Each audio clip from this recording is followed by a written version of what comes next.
Hello there, I am Chit, and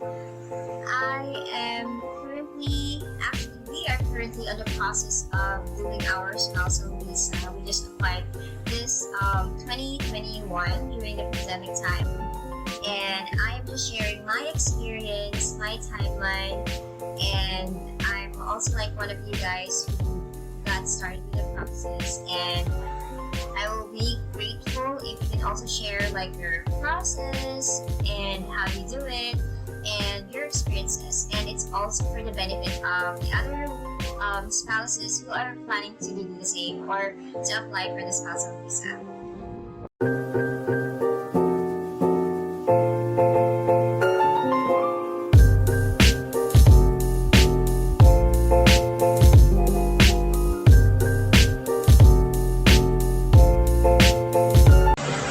For today, I will be sharing with you guys how we actually set up our USCIS pocket. That includes our form I130, the needed documents, proof of relationship, and also I'll be providing you with tips on how to get started. A little background, we got approved in less than 6 months despite the pandemic. Also, we don't have a lawyer and we just do it ourselves, like DIY, 100%. And along with that, our case is being processed in California Service Center. It has the longest processing time, but we were able to get approved in less than 6 months. The way I see it is that you just have to make your USCIS pocket as complete as it can be and organized, because it's like when you give your paper or when the USCIS officer gets to review your paperwork, you have to paint them a picture or try to tell them a story about how genuine your relationship is. So let's get started. I've actually made a list of all the documents that's needed, how to acquire them, and we will get over it one by one. And also I'll be providing explanations on how to actually acquire it. And if you want, you can also like pause this part of the video and you can take a screenshot of this and then you can print it yourself. There you go. Okay, let's get started with the list. So you have to create an account first in the myuscis.gov. You have to pay for the amount of $535. The application is completely online, and the Form I-130 and the Form I-130A, you can download these forms in the USCIS government too. This is in PDF form. You can actually fill it in online. And so the Form I-130 is for the petitioner, which is the US citizen or the resident. And the Form I-130 is for the spouse that is currently abroad or overseas. And then you will need to have a scanned copy of your proof of marriage or certificate of marriage from PSA, divorce paper or a divorce decree if one of you is divorced. And then you're going to have the affidavit of sworn to or affirmed by third parties having personal knowledge of the bona fides of the marital relationship. This is like a letter that you're going to provide to your family and friends that actually knows the two of you. This is just like a letter like for them to tell you, like they're going to say in the letter like how they know you.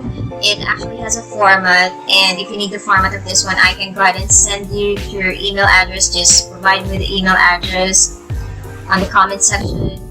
And then next is your 2x2 pictures. It should be US standard. Senomar or the certificate of no marriage, you can get that through PSA. Also, birth certificate of both of you. And also, you're gonna have to get a PSA birth certificate for your foreign spouse.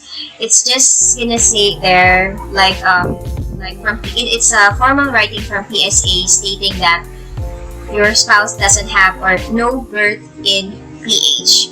Also, next one is the scanned copy of your passport, and then driver's license.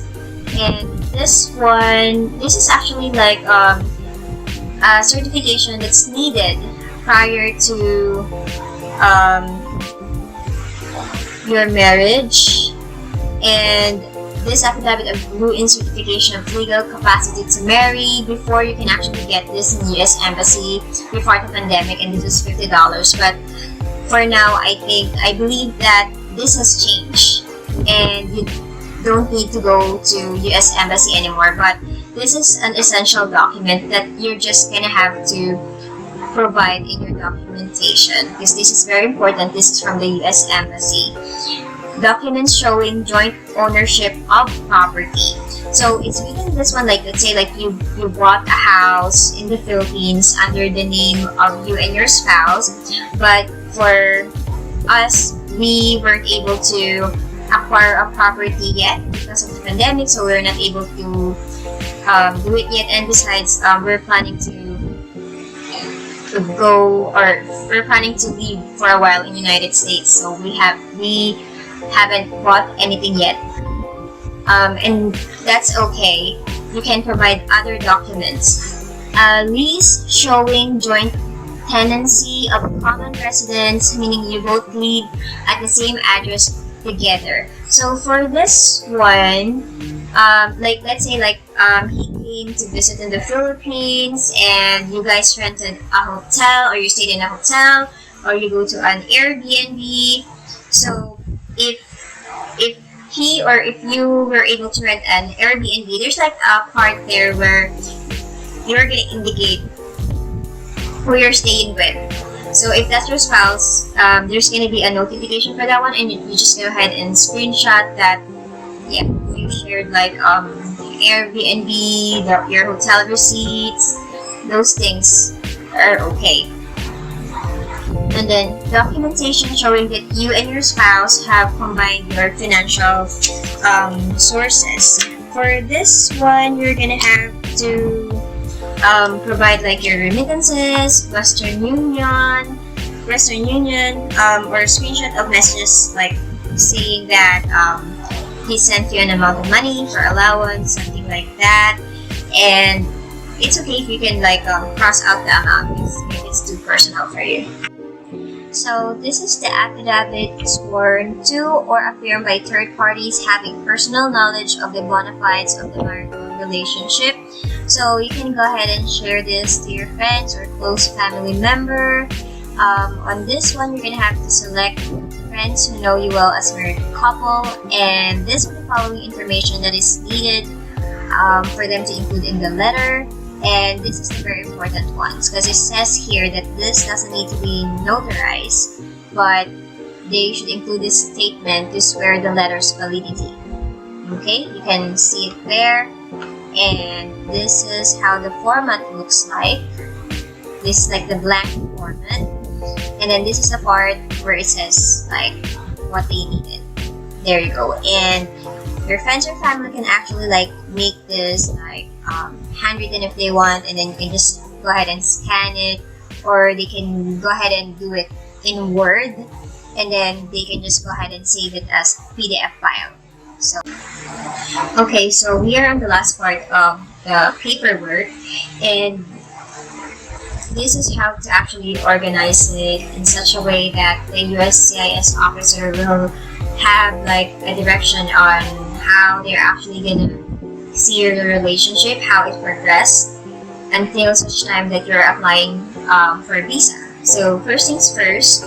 So also, by the way, on this one you can actually create it in Word, and then you can just go ahead and save it PDF file for each. And as much as possible, provide as many evidence, provide as many pictures as you can on this section. So how the relationship started, you can go ahead and tell a background story about you or your spouse, where you actually first met or when, and like even like the first conversation you had, like in which messaging platform, you can go ahead and take a screenshot of that one, and then you can go ahead and just put it there. So be as creative as you want.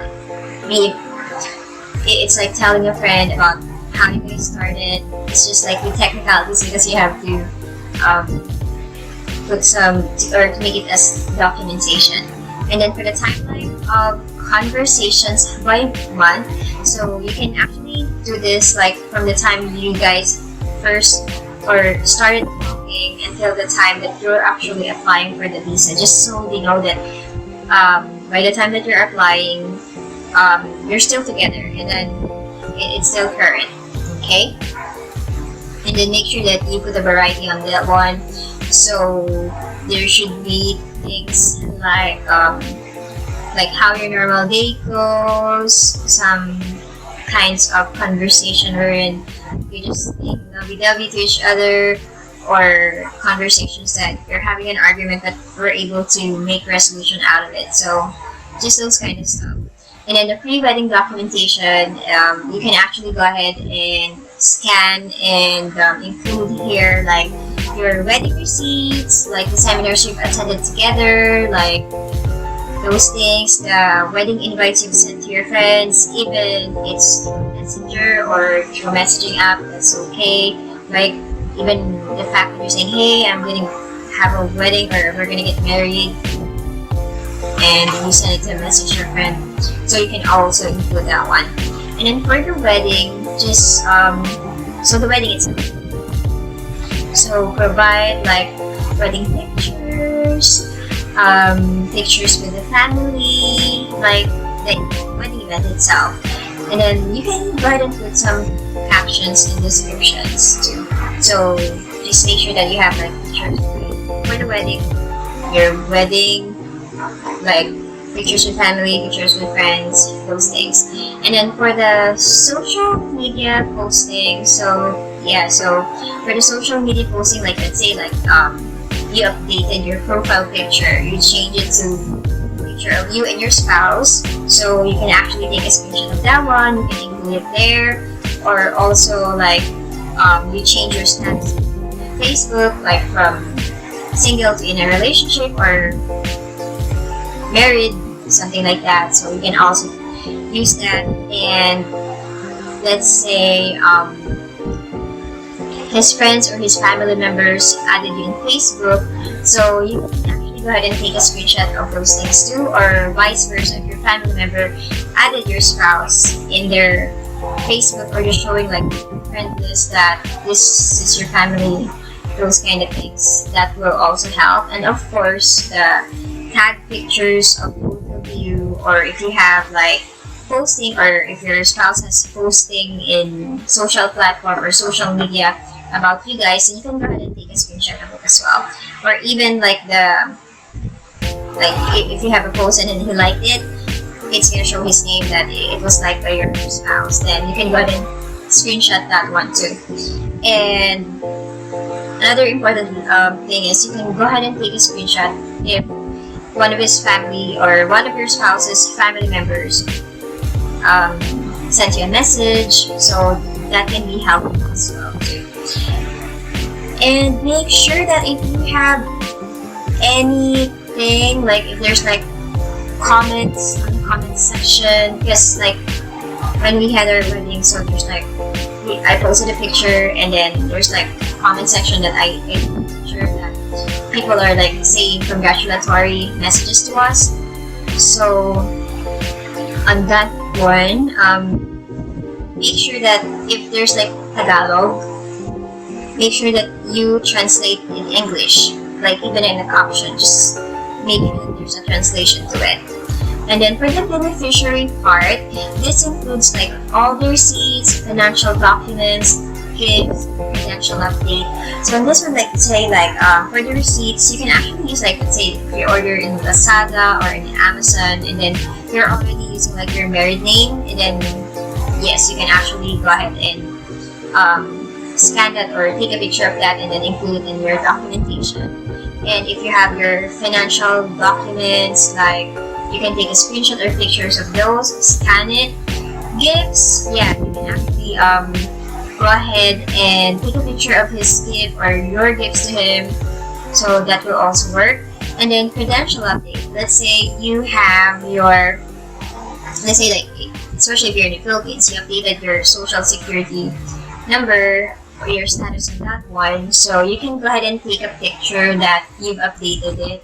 Or if you have like health card and then you updated your dependent and then you made your spouse your dependent even though your spouse is overseas, that can also serve as an evidence or proof for credential update.